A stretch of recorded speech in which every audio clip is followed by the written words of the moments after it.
Hi guys, welcome to my channel. My name is Vishal. और ये जो क्वेश्चन आप देख रहे हैं ये एसएससी में बहुत बार पूछा गया हुआ क्वेश्चन है और भी बहुत सारे वेरियस एग्जाम्स में ये रिपीटेड क्वेश्चन में से एक है।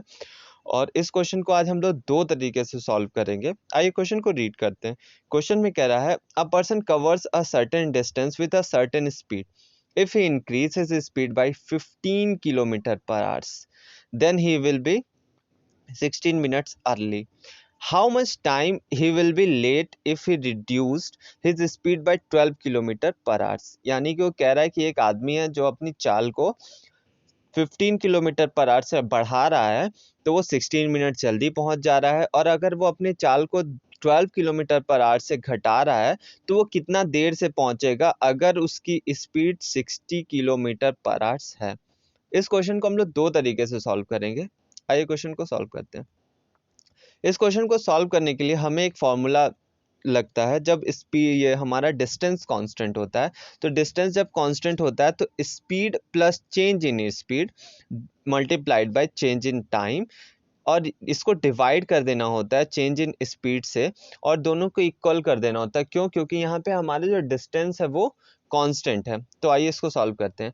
कह रहा है कि चेंज इन स्पीड कितना है। पहले हमारा जो 60 किलोमीटर पर आवर स्पीड थी और 15 बढ़ा देने पे स्पीड हमारी कितनी बन जाएगी, 75 किलोमीटर पर आवर्स। और चेंज कितना हो रहा है स्पीड में, 15 का चेंजेस आ रहा है, और टाइम में कितना चेंजेस आ रहा है, ये मल्टीप्लाई हो जाता है 16 मिनट। अब यहाँ पे मिनट है, मिनट को आवर्स में कन्वर्ट करना पड़ेगा, लेकिन क्योंकि हम इसको इक्वल कर रहे हैं और दूसरे साइड भी ये मिनट में ही पूछेगा, या इसके जो आंसर आएगा वो मिनट में ही आएगा। अगर नहीं आएगा कभी आंसर ये एक आवर्स में दिया हुआ हो और एक मिनट में दिया हुआ हो तो हमें 60 से इसको डिवाइड भी करना होगा। क्यों? क्योंकि स्पीड हमारी किलोमीटर पर आवर्स में है। नेक्स्ट साइड क्या कह रहा है कि 60 किलोमीटर पर आवर्स की स्पीड थी, 12 किलोमीटर पर आवर्स की रिड्यूस कर देंगे हम तो हमें मिलेगा 48 kilometre. 48 kilometre per hour speed हो गई हमारी, और चेंजेस इन टाइम में कितना है, 12 है। 12 टाइम में चेंजेस कितना है, 12 है, और मल्टीप्लाइड कर देना है टाइम से, या ये कह लें कि हमको टाइम ही निकालना है। इस तरीके से इस केस में क्या होगा, क्योंकि हमने 60 से डिवाइड किया है तो हमारा टाइम जो आएगा वो आवर्स में आएगा। अगर हमने 60 से डिवाइड नहीं किया होता तो हमारा जो टाइम आता वो मिनट में आता। तो 15 से इसको डिवाइड करेंगे तो 5 टाइम डिवाइड हो जाएगा, और 15 से इसको डिवाइड करेंगे तो 12 टाइम्स, और 12 से इसको डिवाइड कर देंगे, और ये जो t आएगा हमारा t इज इक्वल्स टू हो जाएगा, t इज इक्वल्स टू हो जाएगा 16/48। 16/48 यानी कि कितना हो जाएगा, 1/3। ये 1/3 क्या है, आवर्स में है। अब हमें इसको मिनट में कन्वर्ट करना पड़ेगा। तो हम लोग जानते हैं कि आवर्स को मिनट में कन्वर्ट करने के लिए हमें कुछ नहीं करना, बस 60 से मल्टीप्लाई कर देना। तो जैसे ही हम लोग इसको 60 से मल्टीप्लाई करते हैं तो हमारा आंसर आ जाएगा 20। यानी कि जो चेंजेस आएगा टाइम में वो आएगा 20 मिनट, उसको अब 20 मिनट कम लगेंगे। अगर हम लोग यहीं पे इस 60 से डिवाइड ना करते तो हमें डायरेक्ट आंसर जो मिलता वो मिनट में मिलता। तो हमें देखना होगा कि हमारे ऑप्शन में क्या पूछा हुआ है, मिनट में पूछा है या आवर्स में पूछा है। आइए इसको सॉल्व करने का एक दूसरा तरीका भी है, उसको देखते हैं। कह रहा है कि जो चेंजेस हो रहा है इस मेथड को बोलते हैं सीपीआर, कांस्टेंट प्रोडक्ट रेशियो। इसमें बताया जाता है कि चेंजेस कितने पे हो रहा है और कितना हो रहा है। तो ये चेंजेस हो रहा है 15 किलोमीटर पर आवर्स का, यानी कि इसमें ऊपर जितना का चेंजेस होता है उसको ऊपर लिख देते हैं, और जो इनिशियल या ओरिजिनल वो होता है चेंजेस जिस पे देखना होता है उसको हम लोग नीचे लिख देते हैं। तो ये चेंजेस कितने का हो रहा है, 1/4 का। 1/4 का इंक्रीज हो रहा है, डिक्रीज हो रहा है। तो 1/4 का ये इंक्रीज हो रहा है। क्यों? क्योंकि यहाँ पे लिया हुआ है कि वो अपनी स्पीड को 15 किलोमीटर पर आवर से इंक्रीज करता है, यानी कि ये ऊपर का साइन बन गया।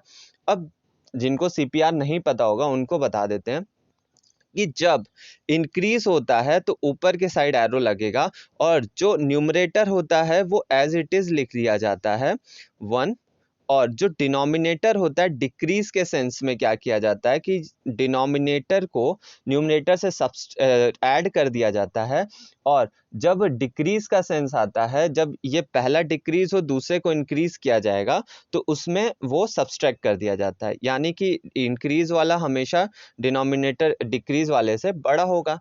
तो इसको जैसे ही हम लोग डिक्रीज करें ऐड कर देंगे, क्योंकि यहाँ पे डिक्रीज हो रहा है इसलिए ऐड कर देंगे। यही अगर ये इंक्रीज होता, ये कहता कि 1/4 से डिक्रीज हुआ है, यानी कि 15 किलोमीटर पर आवर से स्पीड जो है वो डिक्रीज हुई है, तो हम लोग लिखते हैं 1/4। तब जो इंक्रीज होता वो 1/3 होता, लेकिन यहाँ पे क्या है कि इंक्रीज हो रहा है 1/4 का, तो जो डिक्रीज होगा वो होगा हमारा 1/5 का। इसी को बहुत लोग 20% भी बोल देते हैं, 20% का डिक्रीज हो रहा है। तो ये जो है ये स्पीड है और ये टाइम में डिक्रीज आ जाएगा, यानी कि टाइम में कितने का डिक्रीज हो गया, 16 का। जो 1/5 है वो जो डिक्रीज कितना, यानी कि 20% का जो डिक्रीज है वो है 16 के बराबर, तो 100% कितना होगा, 80 के बराबर हो जाएगा। यानी कि 5 की वैल्यू, जब 1 की वैल्यू 16 है तो 5 की वैल्यू कितना हो जाएगी, 80 हो जाएगी।